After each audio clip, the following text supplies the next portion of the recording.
ગુજરાત ગેસમાં છેલ્લે આપણે ફેબ્રુઆરીમાં જોઈએ તો 20 લાખ ક્યુબિક મીટર જેવું એમનું કન્ઝપ્શન હતું, એટલે 200 જેવા યુનિટો ગુજરાત ગેસમાં ચાલુ હતા અને બાકી પ્રોપેન એલપીજીમાં ચાલુ હતા.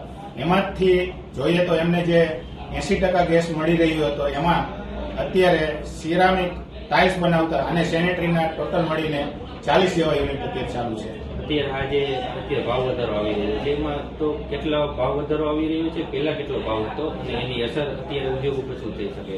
પહેલા 41.50 રૂપીસ હતો, આજના જે પ્રાઇસ આપણને મળ્યા છે 92 રૂપીસ મળ્યા છે અને એ યુએસડીમાં 94 રૂપીસના કેલ્ક્યુલેશન ઉપર છે.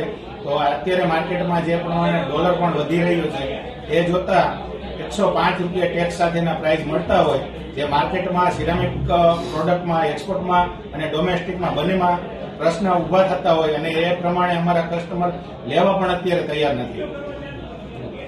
આપણે આવનારા દિવસોમાં જ્યારે ફેક્ટરી ચાલુ કરવાની વાત હતી તો આ જે ભાવ વધારો છે એમાં ફેક્ટરી ચાલુ થઈ શકે એમ હોઈ શકે એમ છે કે આના કારણે ફેક્ટરીનું મોટું નુકસાન થઈ શકે? હાલમાં જે પ્રાઇસ મળે છે એમાં ફેક્ટરી સર્વાઈવ થઈ શકે એવી કન્ડિશન નથી. અત્યારે વોલ્ટાઇલ્સ એસોસિએશનના સર્વે મેમ્બરોની જનરલ મીટિંગ મળેલી હતી અને સર્વાનુમતે એવું નક્કી કરેલ છે કે આપણે અત્યારે જો ડિમાન્ડ ના હોય અને પ્લાન્ટ ચાલુ કરીએ તો આપણે 1 મહિના પછી ફરીથી શટડાઉન લેવાનો સમય આવે અને ફરીથી આપણા જે કામદારો છે એ બેકાર બને, તો એનાથી આપણે એવું નક્કી કરીએ કે ગેસના પ્રાઇસ ઘટે અને સરકાર આમાં વેટમાં રાહત આપે તો આપણે 1 મે થી પ્રોડક્શન ચાલુ કરીએ એવું અમે સર્વાનુમતે આજે વોલ્ટાઇલ્સ બનાવતા યુનિટોએ નક્કી કરેલું છે. કેટલા યુનિટ? આ વોલ્ટાઇલ્સ બનાવતા અત્યારે 161 યુનિટોએ સર્વસંમતિ આપેલી છે. અત્યારે આજે યુદ્ધની પરિસ્થિતિ ચાલી રહી છે, જેના કારણે 25 દિવસનું શટડાઉન લીધું હતું.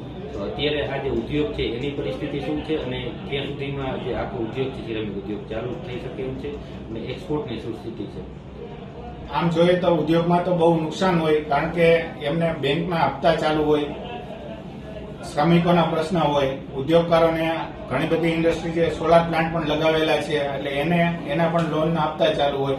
એટલે મંદીમાંથી જ આમ તો છેલ્લા ઘણા સમયથી આ સિરામિક ઉદ્યોગ સફર કરી રહ્યો હતો અને એમાં જ્યારે આ પરિસ્થિતિ આવી એટલે ઉદ્યોગોને ટૂંકા ગાળાનું તો નુકસાન છે પણ લાંબા ગાળે પણ ઘણું નુકસાન થવાનું છે. એક્સપોર્ટ માર્કેટની અંદર જે જીસીસી કન્ટ્રી છે એમાં આપણે 25% જેવું એક્સપોર્ટ થઈ રહ્યું હતું એ પણ હવે 2 વર્ષ સુધી આપણને એમાં શક્યતા બહુ દેખાતી નથી અને આપણો કોમ્પ્યુટર કન્ટ્રી ચાઇના છે એટલે એની સામે આપણી પ્રોડક્શન કોસ્ટ વધી જતી હોય, આપણને એક્સપોર્ટ માર્કેટમાં પણ મોટું નુકસાન જવાનું હાલ દેખાઈ રહ્યું છે.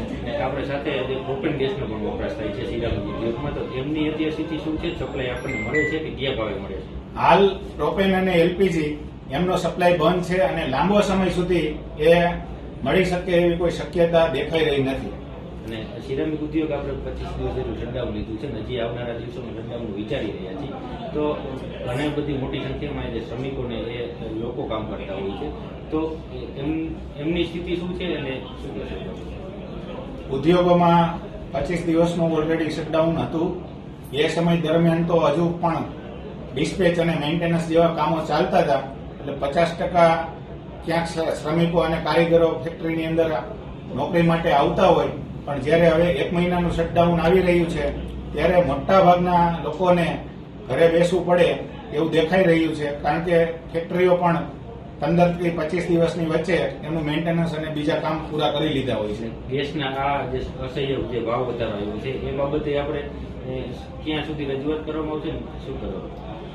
મોરબી સિરામિક એસોસિએશન સાથે ગુજરાત ગેસ અને ગુજરાત સરકાર સંપર્કમાં છે. એમને પણ સસ્તો ગેસ મળી રહે એવા સરકાર પણ પ્રયત્ન કરી રહી છે. જો એ બેનિફિટ મળશે તો એ પાસ ઓન કરવા માટે રેડી છે અને ઉદ્યોગોને મદદ કરવા માટે એના પૂરતા પ્રયાસ છે.